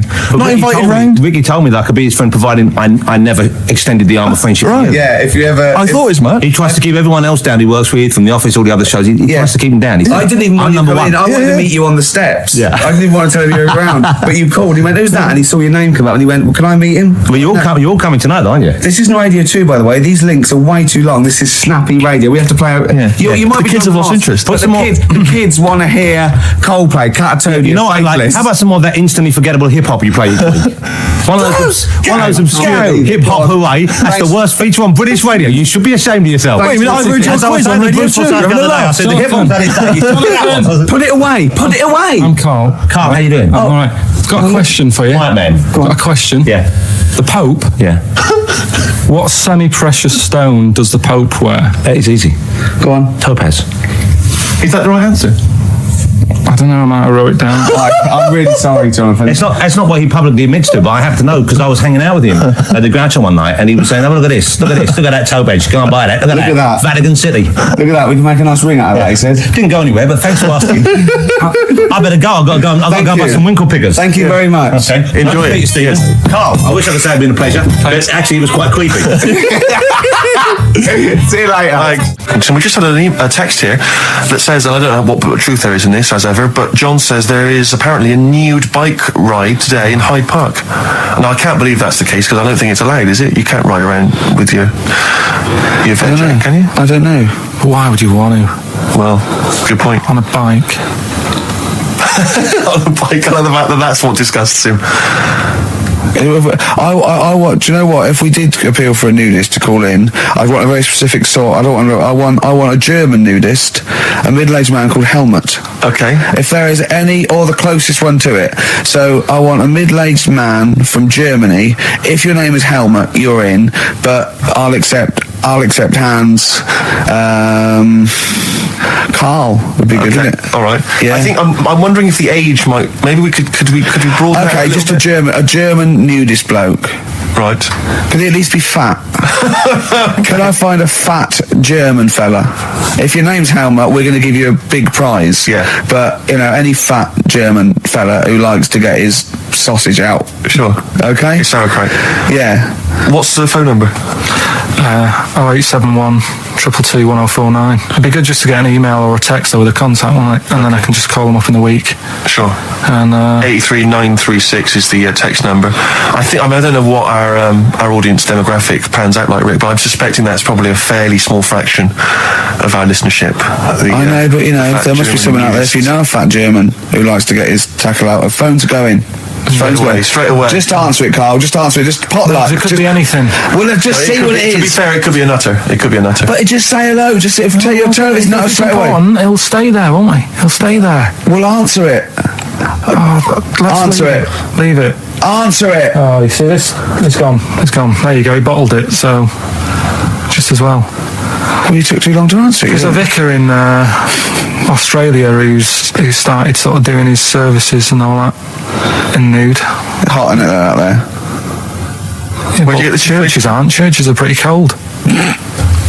It was on some website. Of course it was. Yeah. Just saying about a vicar and that who's there's a lot of nudists and that who want to get married. Do it, don't mess about with the wedding dress and that. Just snip up. Isn't it? Well, I suppose it's so. I suppose if you believe in God, you believe that that's the way to be, isn't it? Because Adam and Eve and that. Yeah, but then in Adam and Eve, the shame made us dress up, didn't it? Yeah. Eating the apple and things. Yeah, but God didn't want that, did he? No, he wanted to see it all. He was loving it. He was having a whale of time getting a life full of all of that, and then the snake said, cover yourself up. Stitched him right up. The brilliant Blur, Out of Time on XFM 104.9. One of my favourite singles of the year, and that's another thing. We've been playing our favourite singles of the year, as well as our favourite clips of our own show. Rick, I imagine if people have got a bit of Christmas money, they're wondering what they can spend it on. Office DVD. Well, other than that, these guys have got some ideas. What, adverts? Brilliant. Ooh, those boys can rock there. That's the Guns with All Their Roses and Sweet Child of Mine. On XFM 104.9. I enjoyed that. Yeah. That was good. It rocks. I hope the audience was playing it loud like us. Yeah. Ricky Gervais, Steve Merchant, Karl Pilkington. Well, look at him yawning. How rude is that? Carl, what's wrong with you, man? Have you been up late? A little bit. Girlfriend was away, wasn't she, yesterday? Yeah, I always have a problem with that. I always have, because you don't go to bed, do you, early? Do you know what I mean? You sort of think. I just always find that thing that if you're used to living with someone, one of you will go, let's go to bed, then you'll go, all right. But when you're on your own, you go. You just forget to go to bed. I just stay up. Okay, stop eating now, Carl. You've ate all the food. That's just a plate. All right. Okay. Yeah. No, I stayed up and watched. There was a thing on about Dracula. Right. What, Dracula? And I found a flaw in it. Go on. Not the fact that he's the living dead and and drinks blood to stay alive and he doesn't reflect. And he can turn into a bat. Well, and you can go on. The mirror thing. You can't look in mirrors, can he? Well, he can look in mirrors, but he can't see himself in a mirror. Yeah. That still doesn't work. Go on. It doesn't work at all, Carl. It doesn't work. Go on. No. Well, centre parting's always really neat. His centre parting's always. how does he do it if he can't look in the mirror? Blood on the floor or something it was called. Rubbish. I love the flaw in the Dracula film is that his centre parting's too neat. How did he do it without a mirror? Oh. Was it a documentary about Dracula? No, there was the real Dracula. Yeah, the real Dracula. It's just a film. It had blood on the floor or something. It was called. Yeah. It's rubbish. We had a little lunch yesterday, didn't we? We did indeed. That was a nightmare. Yeah. I hate going out with you two. I was explaining to Carl, right? I like to excite Carl's imagination, right? And if it involves chimps or monkeys, all the better. Brains he likes, parts of the body, deformity. I know where to, what buttons to push. And I told him about this thing. I don't know if any of you out there know about this, but there's an experiment they did in the 50s, a clinical psychology experiment where there's your two hemispheres of the brain, okay? They're joined by a thing called the corpus callosum, right? Which is just a little flap of skin, like a little scarlet lead that joins your two hemispheres. And what they did, they cut that in half, and they thought it was a cure for schizophrenia, but what it turned out to be, or epilepsy, I think, I can't remember, was that your two sides of your brains didn't function together. You couldn't get information. I was telling Carl all this thing, and one of the things I told him was that they did it on a monkey, and it fought itself over a nut. Like its right arm was connected, by its left lobe of the brain, and it was fighting over itself. And Karl went, instead of like thinking this is amazing experiment, he went, would it have been happy if you'd given it 2 nuts? Yeah, I know. Well, you started off by explaining, and I remember you mentioned, because I was watching the two of you as you were describing it to me, you said, of course, one side of the brain deals with symbolism, and as you said the word symbolism, I noticed Karl drift away from looking at you, pick up his mobile phone, and start pressing buttons randomly, and I thought it was the word symbolism that got him, and I noticed it took you just a moment longer, and I think the first thing you said was, when did I lose you? Yeah, I knew I'd lost him. It's extraordinary, and he doesn't even try to I disguise said it. nomenclature at one point as well. Right, yeah. And I knew I was dicing with death there. Yeah. But but I told you tried to look it up, didn't you, on the web? You didn't find anything about it, did you? The spelling of it's what is it again? What's the word?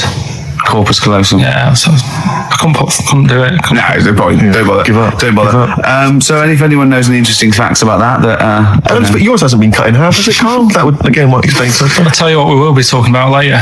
I don't know if you're sort of aware of them, Steve. Go on. Bonobos. I don't know much about bonobos. I told him about he was looking for stuff. I said, put in bonobo. He was having no luck with chimp. And they're a form of chimpanzee, but they're even closer to us, evolutionarily speaking. They've got their social groups are more like ours. They're more intelligent. And he was loving it, weren't you? So is it human bonobo Karl? Is that how it works on the evolutionary ladder? Chimp Karl. Yeah. Talking about him. So we're talking about bonobos. You're excited about that? Yeah, That's coming up in Monkey News? No, I think it's a bit of a monkey bonus.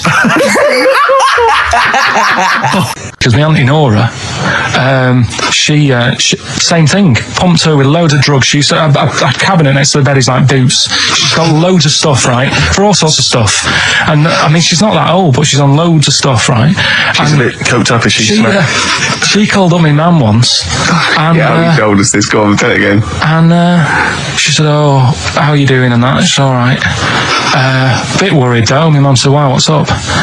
She said, "I've been breaking wind." So she goes, "Well, you know." She says, "No, but this one is going on and on and on." And she was like, she was like, what do you say was like passing wind, farting for 5 minutes.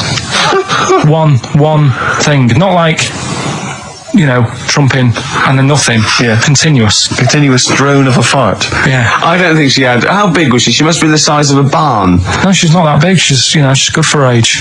No, but I mean, can't swim. No, It's but just- fighting for 5 minutes. Where's all the gas? Was she circular breathing? Was she sucking it in with her mouth? It was just, I don't know that much about it. But she called up my mum about 2.5 minutes in. Could you hear it in the background? minutes in. 2.5 minutes in, she called my mum up, and it went on for a further 2.5 minutes. Oh. And she just stayed on the phone, did she? Where was going? Can you hear that? Well, Did she hold the phone next to her arse? Listen to that. She was off the ground. Trying to work a tune down. She was actually hovering. She was 4 Yeah. foot off the ground when they found her. The ambulance men. The cat's dead. Don't light a match. Don't light that cigarette. Yeah, it's like that advert. The kids come home from school, switch on the light. Yeah. Then they see Granny hovering. Turn the light on. Be careful if you have an elderly woman at home. Yeah. Drugs make you fart. so that's what I'm saying. You know, just let these people. What are you saying? No, wait, what are you saying? I'm saying let people enjoy the life they've got left. No, you're not. You're saying don't put them in hospital, leave them at home to die. No, I'm not. Give them a Rubik's Cube and let them die. I'll tell That's what you you're saying. Yeah, I'll tell you something now, right, Steve? I'll tell you something. I didn't want to do it because it brings the show down, but she did die. Who, the blue-handed lady? Yeah, How do you know? because I said to my dad, "How's the woman next door?" She said, "Oh, she went last night. They've got an old fella in there now." God. So there you go. So wouldn't it have been better to leave her at home, where her friends and family can call and speak to her, even nip that round if they want, you know, with a cat? I imagine. No, it's definitely a cat now. What was that cat's called, do you imagine? Probably, I'm seeing like a big ginger one, so I don't know, something like, I don't know, maybe ginger or whatever. Maybe I had a budgie. But that's what I'm saying, just let him enjoy his life, because dying in hospital, I wouldn't like to do it. If I went to the doctors and they said, "You haven't got long life left," I'd say, "Well, I'll stay at home." Yeah. And that's the point I'm getting at. Yeah. Right? If you can't do anything for them, let them enjoy their life. Yeah, a Rubik's Cube. Right. Well, I remember, I think all kids go through a phase of shoplifting. Well, and when I was going through it, I used to just little things, just like magic markers and magazines, Mars bars, that sort of thing. Yeah. And one day, right, my mate Anthony, his mum called up my mum and said, I've got to meet up with you. I've got to have a word with you. And she said, what about? She said, I don't want to talk about it over the phone. So she goes, oh, right, well, yeah, come round tonight then. So anyway, my mum sees me, she don't want to be in an awkward position and like be a bit embarrassed and what have you. So she sees me and she goes, right, Anthony's mum's coming round. What have you been doing? Yeah. So I go, oh God. I said, I've been nicking stuff. So she goes, like what? So not big stuff. I've had a few calculators and Mars bars and stuff. how many? I'll just work it out. Hold on. It works out at 7.2 per day. So how many calculators do you need? So it was when that phase. You failed maths. Everyone wanted a calculator. It was like a trendy thing, wasn't it? Oh yeah, in Manchester a couple of years ago. Yeah. So anyway, so I told her all this and I confessed to like. Computers will make it there one day. I confessed to There's magic in the back of battery. Go on. confessed to nicking all this stuff. She comes round. She only wanted to borrow some money. Brilliant. She said, oh, I don't like asking. I was a bit embarrassed to ask you over the phone, but can I borrow 20 quid? Oh, that's fantastic. And there's me. That's great. And it's similar sort of thing to yours. And did you? And he went, hold on, Mum, let's just work out the interest on that. I bank 10%. She'll owe you £4.40. Oh, dear. So your mum was a loan shark. yeah. And did she mention? She went, I just with that other, because what I'm saying is presumably you got your mate in trouble. No. Right, you didn't That's ask. great. Anyway, should we have some more music? 'Cause, we've been waiting for hours. What are you going to play, Carl? We've got the Cupid Temple Clause. Oh, brilliant. Probably you're thinking, Rick, isn't it time that we do our usual roundup of what's been happening in the news? Yeah, which we always do every week. Yeah. We always do something, which is, I mean, basically, if you're listening and you're a new listener, say you work at a newspaper, we always try to be informative, just try and put stuff out there that just educates people, informs What are you people. thinking? Well, I said Monkey News is coming up, but what have you got? No, I was just looking on the net there and just found a couple of quite important news stories probably worth mentioning. Policeman caught photographing. I don't know why it makes me laugh. It's just the phrasing, I suppose. It's a headline. Policeman caught photographing up woman's skirt. No, he wasn't up there taking a picture of Big Ben. He wasn't going, can I just sit up here? I'm just going to take a picture of that seagull over there. No. He was facing the camera up a woman's skirt. He was indeed. Right. A policeman in Japan is facing disciplinary measures after he was caught photographing up a woman's skirt with a hidden camera while on duty. The 42-year-old sergeant, who's not been named, used a digital camera to secretly snap the shots when the woman was reporting a stolen bicycle. So he was actually doing his proper job. He'd obviously thought to himself, I'll bring him a digital camera today. On the off chance a beautiful woman comes in to report a crime or robbery, I'll have it ready, I'll have it positioned, in such a way. But this is interesting. This is how he got caught. Okay? The woman became suspicious after she saw a flash go off. brilliant. I mean, this Not a secret at all. Sorry, did I just see your shoe? Your shoe just seemed to just spring into life there. It was light. There was light. Yeah, I think I've had someone set fire to some magnesium that was on the end of it. It won't happen again. But it's only you and I in here, and your shoe was just suddenly lit. Why are you standing like that? Why is your shoe just sort of like between my feet? There's no reason. This is how I always stand. What did the bike look like? Flash? So, are you taking pictures of my family? No. And no, I'm not. And you should be wearing knickers anyway. Well, how do you know that? What? How did you know I'm not? How did I know what? I'm not wearing any. I didn't know you. I don't know what you've got up there. Oh. I don't know what it looks like, and there's no way I could. Of course, it would be roughly that conversation in Japanese. I know, yeah. This is the Best Of Show on XFM 104.9. I'm Ricky Gervais, with me Stephen Merchant. Yes. I hope you're enjoying the Best Of. I'm amazed that these are the highlights and that we've strung it out this long, Rick. But the good thing about this is, we're not here, we recorded this a couple of weeks ago, just the links, right? This has taken us about 10 minutes for the whole show. We get paid the same. Why don't we do this every week? That's a great idea. High five. Right. Listen to this clip, it's brilliant. Can I just ask Carl how he got on over Christmas? Because the last time I spoke to him, you hadn't bought a present for your girlfriend. I had to say I was on tenterhooks all Christmas. Well, you changed it. After that show, I felt bad, even though I shouldn't have done, because you hadn't bought your girlfriend a Christmas yeah, but present. I said to you, I booked a table at a hotel in Covent Garden, had Christmas dinner there, which was nice, right? It's good food and everything. Didn't feel like enough to me. Well, then I went out and treated some stuff, and then No. A couple of days before Christmas, he went. I took Suzanne to that hotel we're going to go to for Christmas dinner. We had tea and cakes, and I went, "Oh, you treated her?" He went, "No, she paid for it, but I was just showing her what it was going to be like." That was her extra treat. She paid for it. I love that. Brilliant. Yeah. Well, it was a dear. It was like 150 quid for a meal for two, which is pretty dear. So I'm not going to buy her cakes as well. I love that. All right, love, have anything you want. You pay for your own pudding. I'm not mental. Yeah. So you treated her to some other Yeah, stuff. some bits and bobs. And then So yesterday, she chose them and you paid for them. what, the presents? Yeah. No, Or you chose them and she paid for them, but you know, it's the thought that counts. I got them on the way home that Saturday. Well done. And what did you Some buy? shops. Well, just some bits. Might be personal, Steve. Well, I don't care. Just some bits. Yeah, Just but bits and pieces. leave out the personal bits. What bits? Just little things. And then yesterday, right? A monkey wrench and a new washer for the shower. Yeah. Some recordable CDs that you need for your job. Oh, So dear. now, when you gave those presents to her, did her face light up? Right. I don't want to tell you what they were, right? But she wasn't that impressed. You're going to tell us what they were now, Carl. what they are. You even know what they are. She told you on Christmas Day. Hold on, wait a minute. But Right. it doesn't matter what they are. It does matter what No, they it are. doesn't. It doesn't does, matter. Carl. It's you, mate. Of No, course it it doesn't matters. matter. Oh, God! Have you just remembered? Yeah! Right, but there's no need. I've got to tell him, Carl. I really want your permission because I don't want to be I know it's not, but we know it's not that embarrassing. It's really quite sweet. Yeah, but in a way, right, the way I look at it is, right, Christmas, even when I was a little kid, right, is not... Please let me tell him, Carl. Well, let me just tell you first, though. Let me tell you why I didn't go all out on the old present front. All right.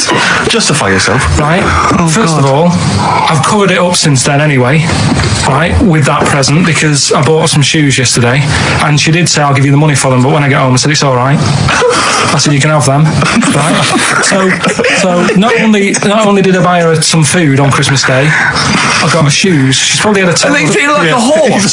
Yeah. It's not like, there you go, there's your shoes, there's your food, right. Bed down, see you later. Yeah, but what I'm saying is By she's a done... fed and clothed. Yeah, did you comb her hair? She's done well this year, right? So the thing She's is, done well this year. It's like you're a single parent living on a council estate with a smack problem, and you still managed to buy them some Lego. when I was a kid, right, it wasn't about what you got. I remember one year when I was about 8. Right? Oh, it's going to make me cry, isn't it, this? No, it's not. I'm just saying the way it is, right? I woke up at about 4 a.m. and I was like, oh, what have I got? And I couldn't sleep. I was that on edge. It's the excitement of Christmas, isn't it? It's like, oh, what's wrapped up? I need to know. Yeah. And it's the fact that people are saying, no, you won't know until tomorrow. Yes. That annoys you and winds you up. Okay. So I got up at 4 a.m, Yeah. opened my presents, and then went, right, I know now, went back to bed, had a great sleep. Yes. Right? So it's nothing to do with the excitement of what you get, it's the excitement of not knowing what you've got. And then what happened when you got up to go down with the So what you're presents? hang on. So what you're saying to me is that you could wrap up a brick because the thrill of Christmas is in hoping and being excited about what it is, not the actual gift itself. Yeah. Is that what you did? Did you get a brick? No, let me tell you now what he got. He got her a present, right? And she said, she came and said, yeah, he got me. It was an industrial-sized packet of condoms. It was a joke gift. No, it No, wasn't, it wasn't a joke. It wasn't even a joke. I went home that Saturday after here, past Boots, thought, might have something in here. They were on, like, some value. Right, you passed the Were they makeup. used? Right, but anyway, You passed all the other. Past the makeup, Feminine stuff. past the lovely vanity cases. Yeah. The foot spas. Exactly. Yeah. Bathroom Oh, products. hold on. How much are these, love, for 100? Yeah. $4.99. Yeah. Do I get them reduced if I buy in bulk?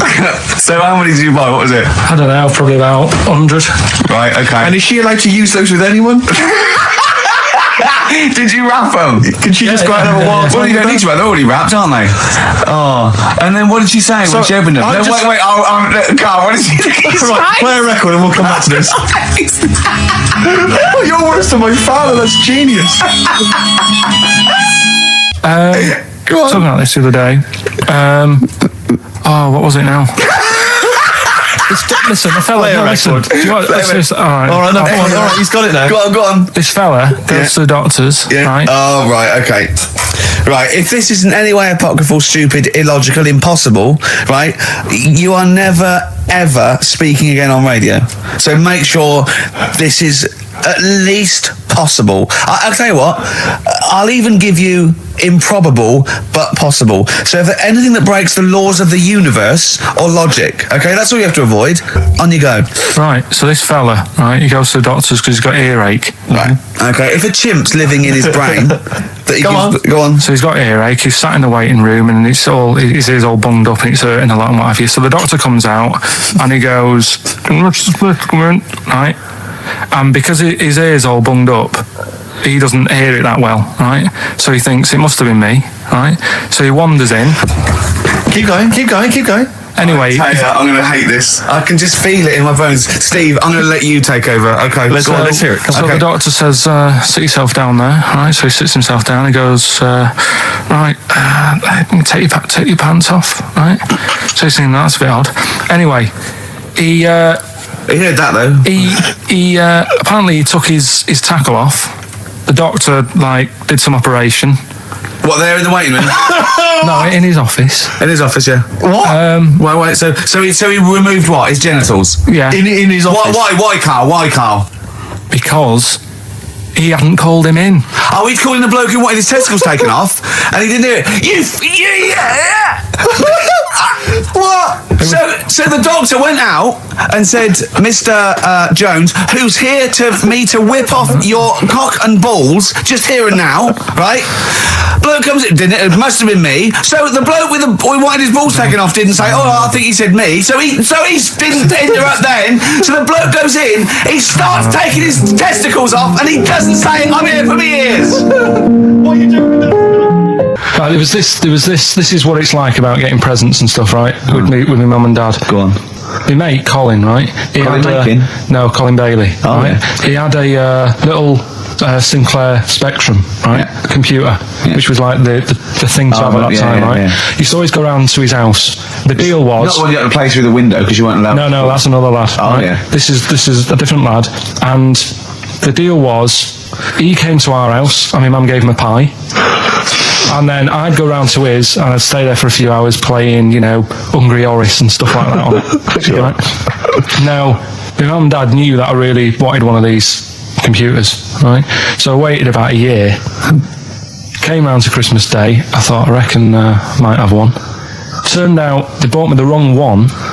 They bought me a ZX81 instead of a Spectrum, right? And Christmas Day, I'm there trying to load the games up. It's not working. I'm thinking, what's wrong? Right? And the thing with me, when I was a kid, I used to get quite sort of agitated. This is the moment. Right? I found out that I needed a RAM pack to make it work. Right? Looking in the thing and it's saying, and make sure you put your RAM pack in the back. And I was like, where's the RAM pack? And my dad's going, I don't know, I've got you the main bit. That's it. So I was that wound up, I just was sick, right? Just sick. I didn't feel sick or anything, I just was like, oh God, went to the sink, just sick. Because I was that on edge about it. I said, come on, we've got to get one. And my dad's like, Tandy's shut, we're not gonna get anything today. Ruined again, Christmas Day. That was after the year when my train set got blown up by our kid. Following year, no RAM pack. And now you ask me, why don't I get good presents? He's scarred. He just I'm going to die. Honestly, I'm going to die. He's just being sick. Yeah. There's no RAM pack. Did you get to the bottom of it? Why wasn't there a RAM pack? You have to buy them separate. What do you mean I can't play Frogger? Oh no. So wasn't there another incident when you spontaneously threw up through sheer anxiety? I do get it. It's not so much now because I've relaxed a bit, but as a kid I used to be quite on edge all the time with certain things. Do you think that's what happened to your cat that kept being sick? That it didn't get the food it wanted and it just threw up? Do you remember that? Yeah. God, so they shaved it. Look at Gervais with me, Steve and Carl. Carl, why have you got a headache? You got a headache? Just a bit stressful because the moves on this week. Are you at the house? Oh, by the way, the XFM listeners came round to my house and brought the food on the table. Did they? Were they happy with it? Quite normal. They were well happy. Yeah. Couldn't believe the luck with it. What do you mean quite normal? What do you mean quite normal? Well, it's always a bit scared, isn't it, getting people round. I imagine they were scared. And were they excited to see you? Could they? I mean, they were, could you tell that they were pretty pleased to see you? No, I don't think so. I mean, You're Karl Pilkington. yeah, but the fellas sort of, I mean, they brought the whole family round, which was a bit odd. Well, it's not often they get the chance to visit a living creek. Anyway, no, they were nice. And you're moving now. He said he phoned me up today. It was absolutely tipping it down. Right? He had to cycle in, right? Because he said, because of the move, he doesn't want to leave his bike round there. Right? And he said, and Suzanne, I can't say this in case he's listening, can I? He won't know. He said Suzanne's hired the oldest removal man in London. You should hear him. And the thing is, right, we booked him because everyone else happened to be booked out, but this fella's free, right? So he called up this morning. I've never spoke to him, but he was on the phone. He sounded about 90. Yeah. Carl thinks that he's going to have to do all the work. And the thing is, right, it seems He only wants some Werther originals. Yeah. right, listen, he seemed to be cheap because it's £50 an hour. But how long is it going to take him? Yeah. Oh, that's So, genius. When's the move on then? When's the? He's coming round. He came round today to bring some empty boxes, and he was struggling with them.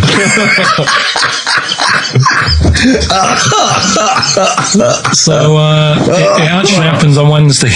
Oh, God. Anyway, so Rick, I know you say you were laughing and almost had a heart attack. It doesn't bode well for the boxing match, does it? I can't for the moment, haven't I? I've had my Lemsip. This is the Best Of Show on XFM 104.9. I'm Ricky Gervais, with me Stephen Merchant. Yes. I hope you're enjoying the Best Of. Do you know what a fable is? got a rough idea. Okay, it's a thing that uses sort of metaphor, analogy, just to explain sort of morals. I mean, they're very old for a start, and it's all. I'll give you an example of one. A quick one. Oh, the one about the dog with two bones. He goes to a dog's got a bone. He sees a reflection in the lake, and he thinks, "Oh, that dog's got a nice bone. I'll have that." And as he goes to get that one in the reflection, he drops the one he's got, and that's one about I think I was told one when I was younger. Go on. I think it was one. This young lad, he's got a dog, right, and he sort of is about 8 years old, and this dog, he's had it since he was about 4, and it's a bit tired now, and he chucks sticks for it, and he doesn't go for it, and he's saying to his mum, "Oh, I want a new dog because this one's useless. It doesn't do what it doesn't have any fun with me." So they say, "Oh no, but Rover's a good little dog. You should look after it." And he's like, "Oh, I don't like it. I want a new one." So they buy him a new puppy, and it's running around, yapping about, and he's loving it, and he's playing around with it in the grass. And then one day he goes to the park and he's messing about and rolling about with it, and he falls into the lake, right? And the little puppy's like yapping at him, and he's going, "Help me, help me!" Little dog's yapping, and then the old dog comes and gets his collar, and it pulls him out of the lake, and he goes, "Oh God, why did I forget about you? You're the better dog." And he loved that one again rather than the puppy. I got a feeling that was Lassie. Yeah, that was an episode of Lassie. What's the moral? What's the moral there, Carl? What's that telling? What's that explaining through analogy? So don't forget the old. Look after old people. I remember there was one I heard once about a young boy who got trapped in a lake inside a cage. But he loved his trainers so much. He wasn't going to get them wet. But even though he had to get out there, and even though he thought that was the important thing because it's material value, he actually drowned, and the trainers were no good to him then. Got some new ideas for you. Go on. well, they've all been blinders in the past. Go on. Did you do any competitions when I was away? I think we did, didn't we? Did we give away a DVD? Did we? Yeah, we did. Yeah, go on. Yeah, Right. go on. Anyway. Well, I thought some... This isn't like radio, is it, as we know it? This is just people talking. If the mic's on, it's luck. Yeah. If anyone's listening, I've no idea what they think of this show. It's not a show. Not in the traditional sense. No. Okay, then you're going to change with that, Carl. Because the show suggests a certain form of presentation, Yeah. a certain pride. And when we do present dare I say, some planning. Yeah, and when we do, it's ruined by him pressing the wrong button. Yeah. But I've got some planning here. Go on then. Quizzes. What I did was when I was on holiday. Yeah. Right. You said come up with a new idea, right? So the best way of coming up with ideas is sort of Thinking. sort of nicking a TV show name and then twisting it a bit. Yeah. So Or just rip off Simon Mayo's idea completely. That's good advice for anyone out there. I did. yeah. If you're interested in ideas. Carl is presently running a course writing for TV. And that's the lesson one, isn't it? Just rip something else off. Just do it and change the title slightly. Yeah. Well, Go on. this one I haven't really got. I don't know what to do on the game, but I'm thinking strike it, Ricky. That's all you've got. That's what you've come up with. How long did that take? What is that? I just thought it sounded a bit like Lucky. Forget that one then. Yeah, forget that one. Okay, yeah, well, no, good. No, we all have hits of this. Even Spielberg's, not all his films, can hit the. Go on. Right. No, okay, no, it's good. So go on. Yeah. Remember Big Brother? Yeah. Do I remember Big Brother? No, go on. Big Mother, right? You call in. If your mum's heavy, you win a CD. What do you mean? How can you prove that? Alright, forget that. Right, here's one. Right, ER. Good one. No. Yeah. No. The Price is Right, remember that? Yeah. Right. The Price is Ricky? No. The rice is right. And what I do, I read from an Indian menu and a Chinese menu. You tell me whether you have pilau or egg fried.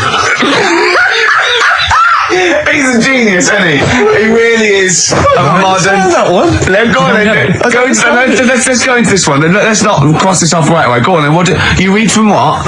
Well, I get a couple of menus from like an Indian and a Chinese takeaway. Yeah. And I'll go like, chicken korma. Well, could I just suggest that as it's an Indian, it'll be pilau, and anything you read out that is. Yeah, but you don't know which one I'm reading from. What, the chicken korma's Indian, isn't it? Yeah, so you go pilau. But then Well, then you might as well say Indian or Chinese. No, because then the name wouldn't work. The rice is right. Okay, yeah, I forgot you're working for the title backwards, aren't you? Okay, yeah. I'm so confused. I don't know where I am or what day it is. A programme that they've been in on Channel 4, right? Can you cross that out? We're not doing The Rice is Right I either. don't understand The Rice is Right. No, go I'll on. tell you that later. We'll have a game in the office, right? A game that they've been in on Channel 4, but has got really big viewing figures. Well, obviously not. Right. Or they wouldn't be binning it. Go on. Do you know 15 to 1? Yeah. They're getting rid of that, right? Are they? I'm thinking 15 Taiwan. Get some items that are made in Taiwan, right? Get 15 items, and I say what they are, and then you go, I bet it's the vase. Or something. That's the one that's made in Taiwan. Yeah. Just explain that again very quickly. No, don't go. Cross it out. Forget that. Cross it out. In Taiwan. Tell you a job I don't like. What? I wouldn't want to be doing. The woman, there's a little woman who sits in the little snack stall on Finchley Road. Yeah. And I don't know how to describe it really. She is surrounded by snacks. She can't move for snacks. It's like American Beauty, but with different. Not dissimilar to that. Yeah. It's a little hut on the station. And it's like if you go to the seaside, you can put your head through one of those cardboard cutouts and it looks like you're a big fat person or whatever, and you can have your photo taken. It's like an equivalent of that, but it's just snacks everywhere. She's got bananas up to her chin. She's got chocolate coming down to her eyes, crisps either side of her. She can't move. She can't do 360 degrees. She's like packed in there. I don't know how she gets in there. I think they put her in there first, and pour in the bananas. Yeah. Then they go pour in the nuts. She has 2 hours of makeup before they exactly, yeah. dressing her in there. Because I'll ask for something from the fridge, and she cannot turn her head to see. She has to go by feel alone, just to feel the fridge and get stuff out and pass it. And often I'll say that's not what I wanted, but she can. You got to let her off. It's extraordinary. Dear. But there's no music playing. She has There's to nothing. sell her way out of it. Exactly. If it's a slow day, she's stuck there till the next day. Yeah, it's like a world-breaking attempt. Yeah. Carl, what job wouldn't you want to do? Well, any job. You're a lazy. You're joking, aren't you? I've done loads of stuff. I'm quite happy now doing what I'm doing. Yeah, you look happy. Trying to think. You sound happy. Yeah, I mean, calm down. You on drugs? I'm all right. Are you on E? For England have won and that. I'm happy for them. Yeah, go on. Happy for them. I'm happy in that. Yeah. What do you mean happy for them? We are England. Happy for us. Yeah. I mean, we didn't play. I did very little towards it. No. It was mainly Johnny Wilkinson. Yeah, I and the barely other- contributed. Switching on the TV was about as much as I did. Exactly. And shouting, "Come on!" Yeah. Talking about jobs and that, though, I was reading the other day about, rubbish jobs that people have had and stuff. I've got time when I work, man. I just get on with it. I'm not squiddly diddly. Fingers in pies, different jobs. Go on. Do you know Ivor the Terrible? Ivan. He, His Russian. Yeah, that was the Welsh fella. It was bloody awful, but not as bad as his Russian cousin, Ivan. Go on. he had a fella doing some work for him, right? This fella built his house. After it was done, right, the terrible fella was like, Fella Ivan. he was going, "Oh, it's brilliant, you've done a good job there. Yeah. I don't want you to build another one like that." Took his eyes out. Just stopped him making an house like that. Another one. Blimey. That's bad, isn't it? Why didn't he take away his trowel? Then he could have seen, but he couldn't have built a house without a trowel. You can't build a house without a trowel. Yeah. I suppose he probably later thought that once he'd been nicknamed Ivan the Terrible. Yeah. He thought, why? Because you gouge people's eyes out. Yeah, but I didn't want to build another house. I know, but Take his trowel away. What would I have been then? Ivan the crafty at most. exactly, yeah. Ivan the jealous, Ivan the spoiled brat. But Ivan the someone's Terrible eyes. is That is bloody terrible. I'm surprised you're not called Ivan the. Do you know what I mean? Yeah, you're going to get on in history like with Vlad the Impaler. Yeah. He's mainly remembered for impaling people. Yeah, he did a lot of other stuff. Did a load of great charity work he did. The Not impaling remembered. is the thing that's really Yeah. gone down in history. When were you reading about Ivan the Terrible? No, it's just or little Ivor the stories. Terrible is the thing you remembered from this informative article. No, it was just little bits like that. Talking about him, there was a thing about someone who worked for that fella who painted the ceiling. Sistine Chapel. Yeah, there was a thing.